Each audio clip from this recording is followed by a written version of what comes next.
बारामती उपचुनाव में कांग्रेस उतरने वाले हैं। प्रशांत जगताप ने कहा है कि ये फैसला लोकतंत्र को मजबूत करने के लिए लिया गया है और किसी की तरफ घुसपैठ नहीं की गई है। बारामती विधानसभेच्या पोटनिवडणुकीच्या संदर्भातली खूप वेगवेगळी मतांतर आहेत। आता चाललेल्या बातम्यांच्या अनुषंगाने काँग्रेस पक्षाची भूमिका स्पष्ट आहे। या निवडणुकीकडे आम्ही एकूणच लोकशाहीच्या नजरेने ही निवडणूक पाहतोय। लोकशाही टिकली पाहिजे, लोकशाही जगली पाहिजे। बारामती लोकसभेच्या संदर्भामध्ये किंवा बारामती विधानसभेच्या संदर्भामध्ये काँग्रेस पक्षाने कायम ही जागा राष्ट्रवादी काँग्रेस पार्टी शरदचंद्रजी पवार पक्षाची अशाच प्रकारे एका भूमिकेतून इकडे आमचा पाठिंबा जाहीर केला होता।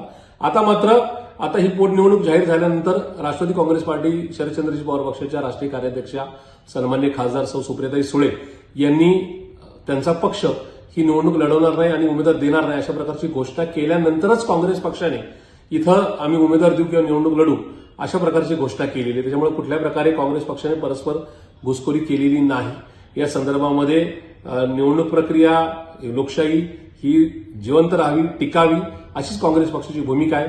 अर्थात या संदर्भामध्ये स्थानिक कार्यकर्त्यांचा निवडणूक लढवण्याच्या संदर्भातला काँग्रेस पक्षाच्या पदाधिकाऱ्यांचा रेटा खूप मोठा आहे। त्यांच्या भूमिका त्याचबरोबर प्रदेश स्तरावरच्या सगळ्या नेत्यांच्या भूमिका ह्या केंद्र पातळीवर पोहोचून केंद्र स्तरावरून येणाऱ्या 2 दिवसांमध्ये निश्चित निर्णय होईल आणि त्या प्रकारे काँग्रेस पक्ष हा उमेदवारीच्या संदर्भामध्ये योग्य ते निर्णय नक्की घेईल। ही भूमिका काँग्रेस पक्षाची स्पष्ट आहे।